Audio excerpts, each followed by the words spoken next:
The Center for Educational Media and the College of Education at Middle Tennessee State University are proud to offer professional development to K-12 teachers in Tennessee through our online video library. These videos are aligned with the Tennessee academic standards. For more professional development videos, check out our website at cem.mtsu.edu.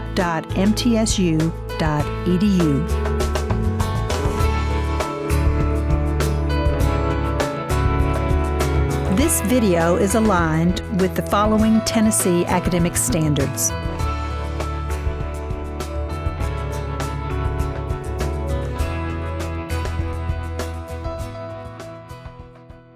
As I mentioned this morning, my name is Kira Duke. I'm the education specialist with the program and work with teachers across the state to share primary sources, share educational resources, and to talk about how you can use the Library of Congress in your classroom. I always like to start with thinking about, some of the first things that come to mind when you hear about the Library of Congress. So what are some of the first things that come to mind for you if someone mentions the library? My favorite place to visit in DC. All right, yeah, a great place to visit. It is. It's my favorite website. Really? All right, yeah. Is that a wonderful website?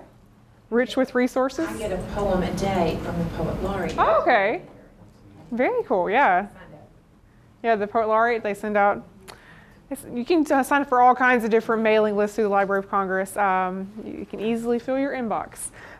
So the Library of Congress is the nation's oldest federal cultural institution. The foundational pieces of the library's collections actually come from Thomas Jefferson's private libraries. And after the British burned DC, of course, the original library holdings were destroyed. And and Jefferson felt very strongly about restarting that collection. So actually worked out a deal with Congress to sell portions of his own library. And if you visit DC and you get to go to the Jefferson building, they actually have a permanent exhibit there called Jefferson's Library that you can see, which is really cool. They also have a online exhibit called Jefferson's Library that you can view online, so you can actually look at that with your students. The library is, of course, the research arm of Congress. This is where our Congress people send their staffers to do research as they are working on legislation and the other work that they are charged with. And it is home to millions of maps, photographs, recordings, books, etc. The Library of Congress is the world's largest library. And as so, it really is staggering to think about how much stuff they have. If you visit in DC, you know that there are 3 actual buildings to make up the Library of Congress in DC, the Jefferson Building, the Adams Building, and the Madison Building, only 2 of which are open to the public. But then, of course, they have other facilities because all their stuff won't even fit in those 3 buildings. So it really is amazing how much material the library has in its holdings.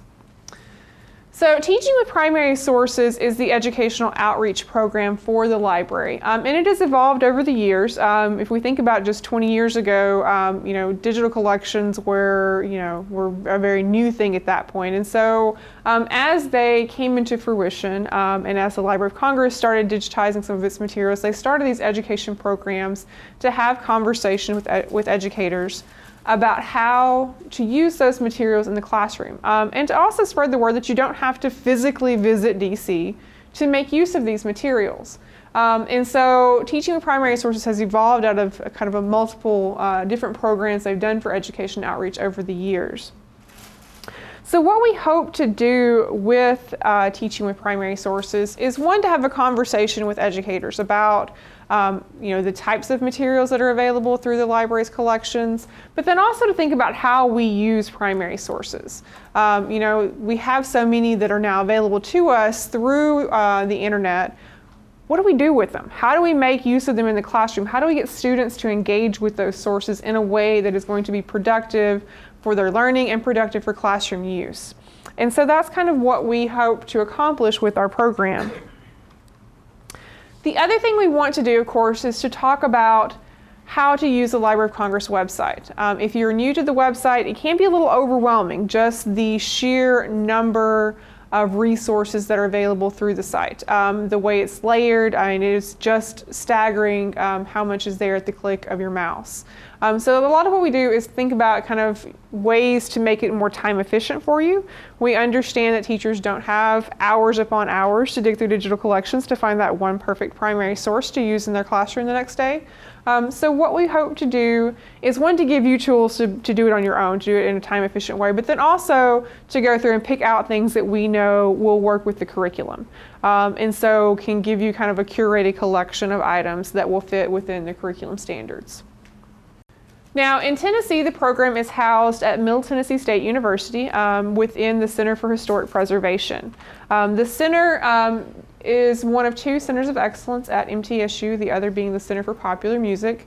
And within the Center for Historic Preservation, we actually do a few different programs. So we do this as our education piece. We also work with the National Park Service on the Tennessee Civil War National Heritage Area. So if you guys have seen those Civil War trail markers around, that's a project that we have worked with through the Heritage Area.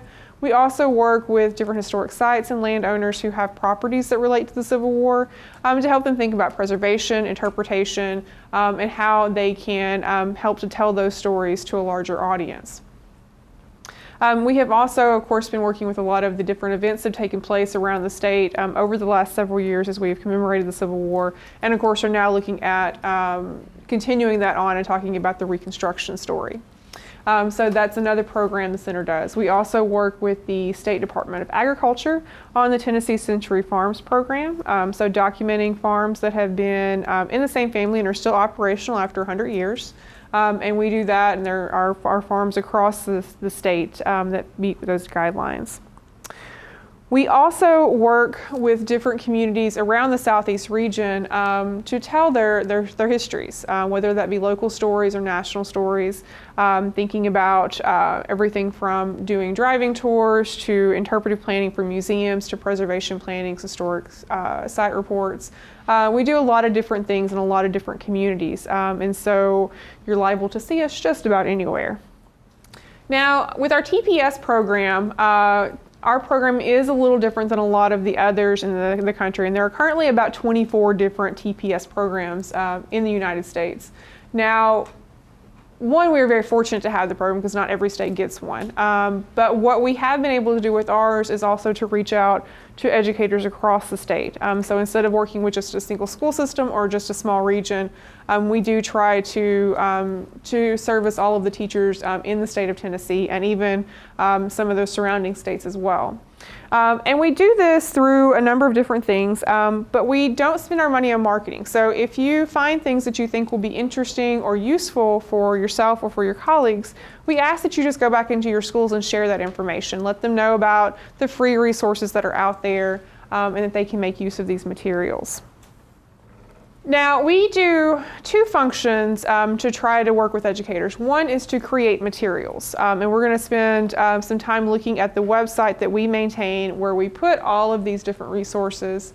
And so those are things that are created either by our staff members or by graduate students who work with us. We also work one-on-one with teachers to develop materials, and you'll see examples of those as well.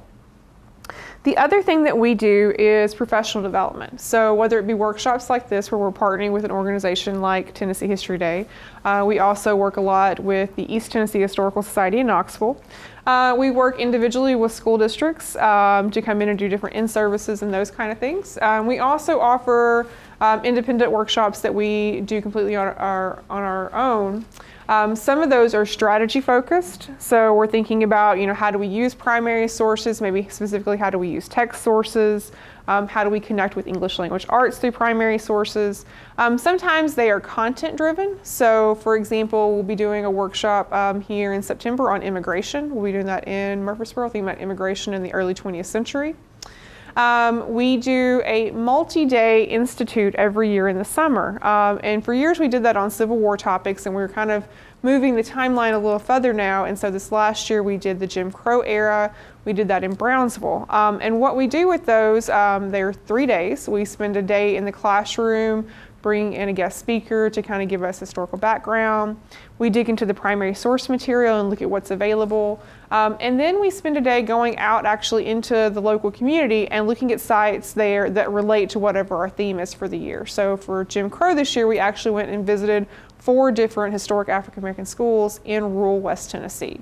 to think about how those schools developed and their role in the community during that period of Jim Crow. And then our final day, we spend actually thinking about how we make use of all of this in the classroom. So every year we do a different theme, but it's always kind of modeled along those lines. We typically do that in June. For all of our workshops, there's never a charge. This is all paid for through the Library of Congress, so we don't charge you. Now, if you are interested in possibly having us come out to do something with your school system, again, there is no charge for that. We will work with your school system, we will work with your school, so no charge to the district, the school, or to you as the educator. And if you're interested in that, just come talk to me during one of the breaks and I'll be happy to give you more information about that. Now, I also mentioned that we work one-on-one with teachers to develop materials. And if that is something you're interested in, I'm happy to talk with you about that. And we actually do that, we can do that online where you're developing things, we're giving you feedback, and then we actually invite those educators to come and present the lesson plans that they've created in some of our workshops. And so that's a really good way to get to build a lesson plan that will look good when you do your evaluations. And I know we've had several of the teachers who have done lesson plans with us use those for their evaluations and have gotten excellent feedback from their administrators on that. And again, that's something that I'm happy to talk with you about, and we have funding to support that program. So why don't we spend some time actually looking at the website that we have, and so you can see the types of resources that are there that are available to you as educators. www.mtsu.edu/TPS. Again, everything that is here is stuff that we have created, and we've done so with Tennessee State curriculum standards in mind. So as those standards change and are updated, we do go back through our lesson plans and try to update those so that they will align with the new standards. So for social studies, for example, of course, they're revising those again. Once those are finalized, we will start the work to do that. It does take us a little time to do that. There's, we have a limited staff, but we will be looking to update those once those standards are finalized. So typically, I think last time we did it, it took us about 6 months, but we'll have them updated well before they actually go into effect. So has everyone found the site? All right, so as you look at it, you will note at the top we have now a Google custom search box here. So you can actually search the site by keyword, by standard number, anything like that. And so this really does make the site a much more efficient tool to use. We've been doing the program since 2008. And so as you look at the site, you'll see that we've created a lot of material. This is a really time-efficient way to explore it. So for example, if we were looking for materials to teach Andrew Jackson, thinking about our documentary we saw earlier, you'll note that we have 38 different items that pop up for Andrew Jackson. And so you can scan through that and you'll be able to see the primary source sets, the lesson plans, and all of those types of materials that have things pertaining to him. Now, to give you an idea of what you will find as you are doing that search, we're going to go through and look at the different sections and kind of talk about the different resources that are here within the site. You will note on the home page that at the bottom left there is a What's New section, and that's where you will find the most recent edition of our newsletter, our upcoming workshop schedule, and then of course the newest primary source sets, lesson plans, worksheets, different things like that will be added to this list. So let's look at our lesson plans section. You will note that they are divided by grade level. We do have materials for K through 12, although the bulk of our material really falls more into the middle school, high school range. But we do have things for the earlier elementary grades as well. For middle school and high school, we also have them divided by subject area. So if you look at those, you could click on the different subjects and it'll take you to that heading to show you what we have for those. You'll also note as you look at these that we oftentimes in a lesson plan will hit on curriculum standards for more than one subject area. So if we're doing something for history, oftentimes we're also going to be hitting standards for English as well. And so we really do make a concerted effort to be cross-curricular in the lesson plans and activities that we develop. All right, so let's look at one example here, and we'll look at the Devil Baby. Here's the one I'll open. They're all kind of formatted the same, so it doesn't matter which one you open to look at. All of our materials are PDF files, and we do this so that if you find something that you think will be useful for you, you can actually just save a copy to your computer, and you don't have to worry about coming to find that item again on the website. You just have a copy that's there for your use. Now, as you look at these, they are best viewed online. You can print them out, but we hyperlink a lot of different things in them, so they really do work best if you're viewing them from a computer. So as you're looking at one of our PDFs, especially for the lesson plans, you will see that we will have primary source images within those. Now, what you can do with these is you can actually click on those images, and it'll take you to where you see that in a larger format, where you could actually print that, or you could put it in a PowerPoint, whatever you want to do with it. You can also click on the title for those things, and that will take you to the bibliographic page for that item from the Library of Congress. So again, you can see where we got that source. Now, our lesson plans are formatted so that you'll see kind of the basic information here at the top, the grade, the subject, the time required. You'll get an overview to kind of tell you what the lesson plan is about. You'll see understanding goals and objectives. You'll find the investigative questions. So, of course, this is what students should be able to address by the conclusion of the lesson. You'll note we will list out your curriculum standards. Then you'll find a list of the different primary sources and materials that are used. And so you'll see all of those are hyperlinked in here. There's also a PowerPoint that goes with this lesson plan. And so you'll see that we've also listed out the sources that are embedded in that PowerPoint as well. There's also a couple different worksheets that are included here, and you see links to those. The procedure step, of course, will break down the lesson plan. Most of our lesson plans are going to be 1 to 3 days. We don't do anything that's over 3 days because, well, we realize you guys don't have 3, 4, 5 days to teach one thing when you have 100 standards. And oftentimes, even when we do a multi-day lesson plan, we try to devise those in such a way that if you could only pick out, you could only have 1 day, you could just pick out one single day out of that lesson plan, and it would still work for you instead of having to do the entirety of it. So as you look through these, you'll also note that at the end, we will have a short section to kind of think about how you might evaluate your students if you did this lesson plan. There will be extension ideas, so if you wanted to kind of build off what we were doing here. And then when you look at the worksheets and those kind of things, those are also, of course, going to be PDF files. And so you'll see here we actually use a newspaper article, and so we've got that newspaper embedded in this worksheet with the questions that go with it.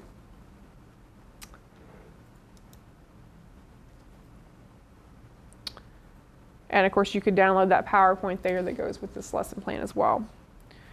So as you look through the lesson plans that are available, you'll note that we have quite a few, but by no means do we have lesson plans for every topic that's in your curriculum. But we are continuing to add to this. You'll see the ones that we have created. You'll note when we have lesson plans up here that were written by other teachers. So for example, we have this one about the rebuilding of Memphis after yellow fever.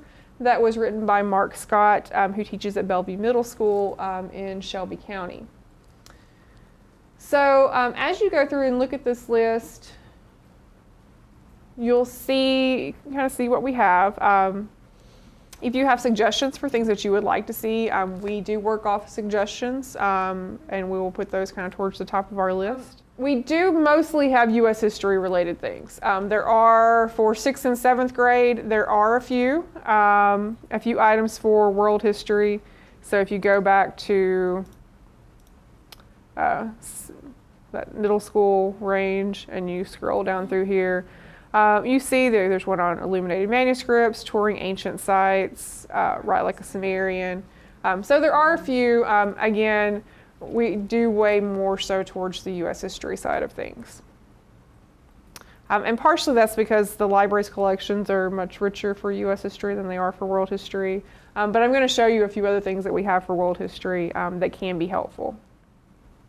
All right, So that's our lesson plans. So if you guys want to go back to the home page, now let's look at tools for educators. So that is the tab there at the top right column. Now this section has a couple different things on it. One, towards the top, you'll see kind of some basic guides for using the library's website. And I will say a few of these are a little outdated. The library has updated their site quite a bit recently, and so we need to do some modifications on some of these. But there is that section there. The first section on here that I think will really be useful for you all, though, is our themed guides. And these are kind of extended bibliographies to show you what is available from the library dealing with specific kind of topics. We typically put these together in relation to some of our content-based workshops. So for example, if we were thinking about founding documents, you'll see this one is actually a primary source set and links guide together. Actually, wait, let me not do that one because that one is kind of different. Let me come down and I'll do World War I. All right, so this one, this is our most recently updated links guide, and this one starts with looking at the digital collections that are available that touch on World War I. And so what we do here is we'll list out the collection, and then we'll give you a little kind of sentence or two to tell you kind of what's in that collection. So this is really helpful if you have students who are doing projects that are touching on some of these topics. This gives them a good kind of starting point to think about what's out there and available. So you'll see those listing of collections, and then as you go forward, you will see listings of exhibits. So these are all the different online exhibits the library has that touch on World War I, timelines, different blog articles, and this isn't the totality of what they have for blogs, articles related to World War I. These are just kind of the best blog articles. This is something that the library has been doing more frequently, is developing these. And they have them for different topics. I'll show you later on where they're at, but they can be really a very, very helpful resource in thinking about kind of new highlighted primary sources as those blog articles. They'll have different presentations, and then of course we'll also see kind of today in history. We'll see the different teaching guides. And then we close out with some other websites that have really good World War I resources. And so these are things outside of the Library of Congress. So these themed guides really can give you a good sense of what's available for these different topics, including, again, the teaching resources. You will also note for your colleagues that maybe teach elementary, or even for those of you who are teaching the U.S. history, we have these resource guides for grade levels. And these were done by a librarian up in Blount County who works with us quite frequently. She put these together for us. And what she did was went through the social studies standards, and you'll see she'll have listed out a standard, and then she links like a few things that could be used to teach that standard. Now, where this is useful for those of you who might be teaching 8th grade and high school U.S. history is that a lot of times there's a lot of overlap between those standards as far as the content. They're, of course, written differently, but the content's pretty similar. And so these could actually also point you in the direction of some good sources to use too. And for those of you teaching world history, we do have this links guide that shows you the different databases and collections that pertain to different aspects of world history. The most useful digital collection for world history is this database called the World Digital Library. And that is a partnership project that the Library of Congress is involved in with other libraries and archives around the world. And so you can actually access, you can see they have over 16,000 items from 193 countries, dating as far back as 8,000 BCE. So yeah, so it's really cool. The other thing that I really like about this site, let's see, and I'll just click one here, is that with any item, they also have this kind of little short paragraph description that gives you some context for it, which is really nice. And gives you kind of related similar items. It gives you a map to give you kind of a geographic reference from where this came from. And you have a listen to this page so that you can actually, it will read the page for you. And so this is, of course, great for if you have students who are struggling readers or maybe English language learners. And then, of course, for those really difficult words that you're not sure exactly how to pronounce, this can give you some idea. So yeah, it's a pretty helpful resource. So that's the World Digital Library, and you can get straight to that. Actually, it's wdl.org is the web address for that site, wdl.org. Now, below the theme guide section on the website, we have a section called Ready to Print Analysis Worksheets and Graphic Organizers. And we're going to spend some time this afternoon actually going through and using some of these. And so you'll see a section here with the teacher guides that you can use, the student worksheets. Then we have some different activities for primary sources. So these are some things that we've done in different workshops that teachers have asked us to share. And at the very bottom, different graphic organizers.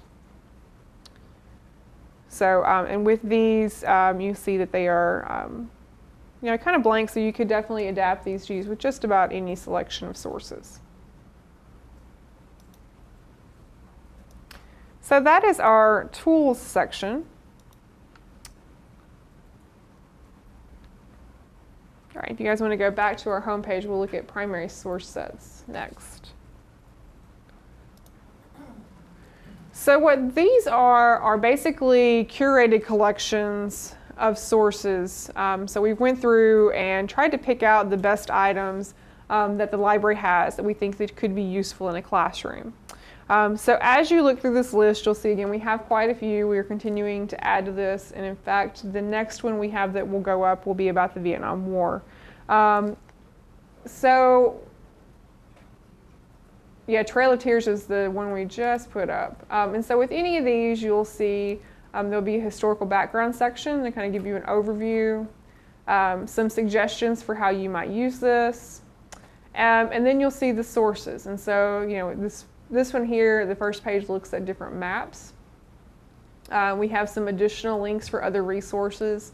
And we worked with our colleague, Amy Costine, who works with the Trail of Tears project that the center's been doing with the National Park Service. And so she shared with us a lot of the different collections that she uses beyond just the Library of Congress. And so we've tried to include those too. Again, if you're thinking about doing a research project on Trail of Tears, there's a lot of good material in here and good references that can lead you to good stuff.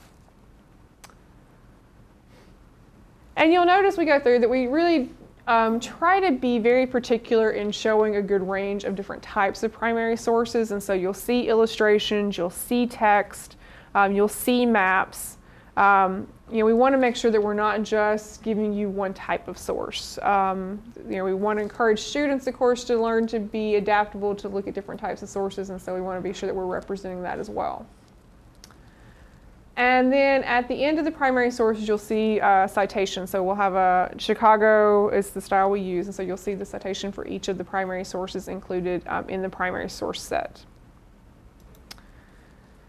You'll also note on this list that we have a few that we'll note out from them grade level and subject. And what we did here for middle school and high school was when they did the standards for social studies the last time, and they referenced all of those primary sources within the standards, we tried to go through and find as many of those as we could through the Library of Congress and then put them all in one resource for you.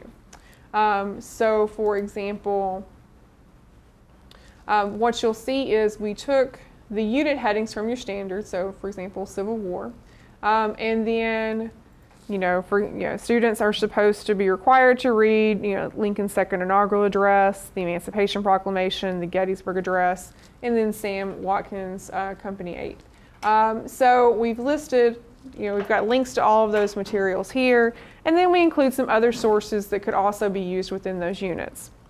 Now, the library doesn't have every source that's required reading within your standards, but it does have quite a few of them. And so we tried to put those all in one resource that could easily be used and looked at. Now, some time periods the library has better resources than others. And so you'll note that as you go through, sometimes there are certain topics that there's just more information, more resources than you could ever possibly use in a class. and then for others it's a little thinner. So you know, that's kind of, you'll note that as you go through and you compare this with your standards, where those differences are at. And then of course, as we get into you know, more recent history, the library also has issues with kind of copyright. So there's a lot of material that you can't access via their website, or the fact that things are kind of spread amongst a lot of different, you know, institutions now. So you know, you'll have more materials at the National Archives, you'll have more at presidential libraries and other places. And so you still find things in the more recent history, but it's not as plentiful as, say, Civil War, World War I, or women's suffrage. So, and then you will note also that we have, there is also for the 6th and 7th grade and the high school world history, we have guides for those too. Then I'm going to go to our newsletters tab.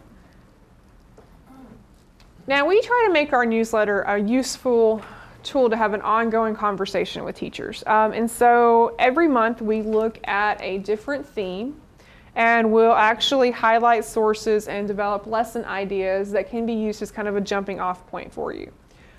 So you'll see here our most recent one was on historical memory. And this is kind of one of the more kind of abstract themes that we have done. All of our newsletters are 4 pages in length. The first page will give you news items, upcoming events, a little blurb about what our theme is about for the month. And then we will feature an awesome source and kind of give you a little, some questions or some context for it. And then on our second page, we'll have typically 2 lesson ideas. Now, since we did historical memory this last month, and that is a little more abstract, we thought we should probably spend a little more time talking about what are we talking about when we say historical memory? What does that mean? And so we've provided some examples in here. And things that have really kind of been in the recent public conversation. So if you guys have been following the news, then you've probably heard talk of the discovery at Monticello about the Sally Hemings living quarters. And so what we want to talk about is, okay, so how does having this new discovery change how they're going to present the story of Thomas Jefferson and the people who lived at Monticello? How is that interpreted? And so that kind of gets into that aspect of memory. We also, of course, then reference, we were involved in the events commemorating the Memphis Massacre, and so thinking about, you know, how we commemorate events and what words we use to describe them, and how this can also change our understanding of different points in time. So, so you'll see again that there are lots of things that are hyperlinked here to get you to more resources. You'll also note that there's an important links section. So again, we're going to link you to resources such as lesson plans, blog articles, collections, you know, lots of different things that you could, again, think about how you could expand that to teach on the theme. And then our lesson ideas, of course, are going to give you more kind of concrete examples. So we have a lesson idea here on road names. And so thinking about, you know, how we change road names and name them after people or places, you know, how that can be used to talk about memory.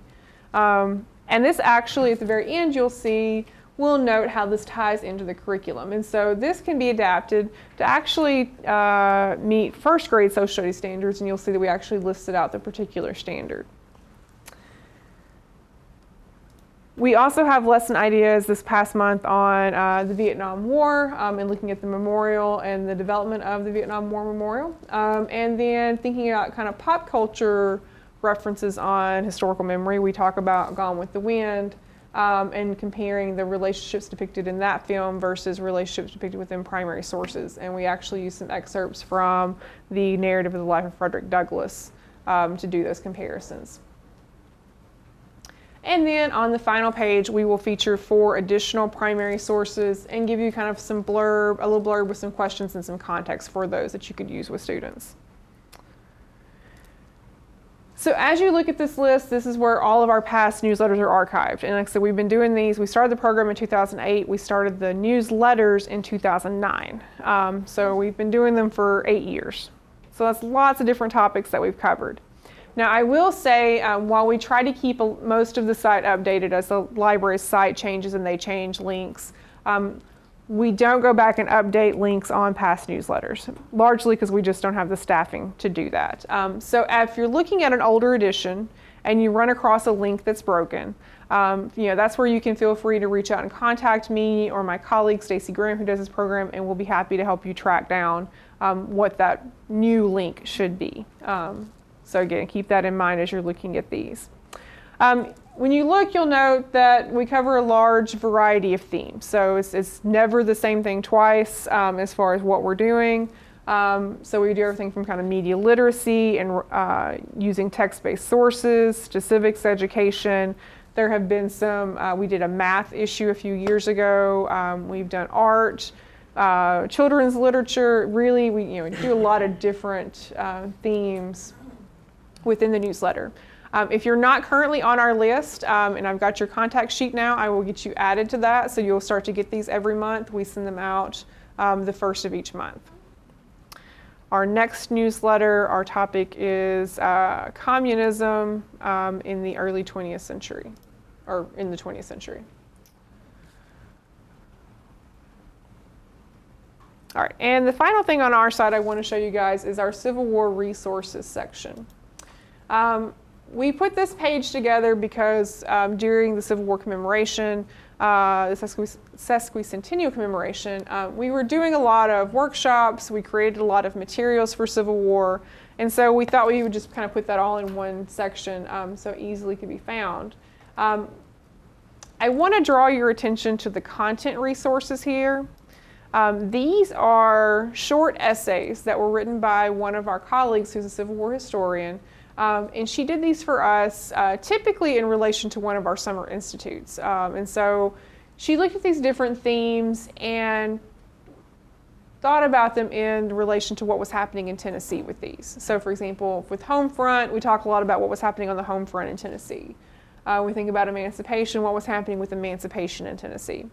And so these are really great resources, again, to give you as a teacher a little more context into some of these themes within Civil War history. But if you have students who are in high school who are doing research projects, or you have students in middle school that are advanced readers that are doing research projects, these are also really good readings for them as well. And at the end of each one of them, you will find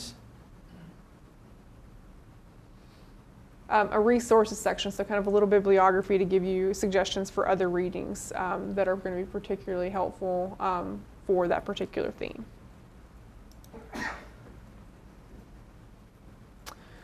So that's kind of a quick look at what we have on our site.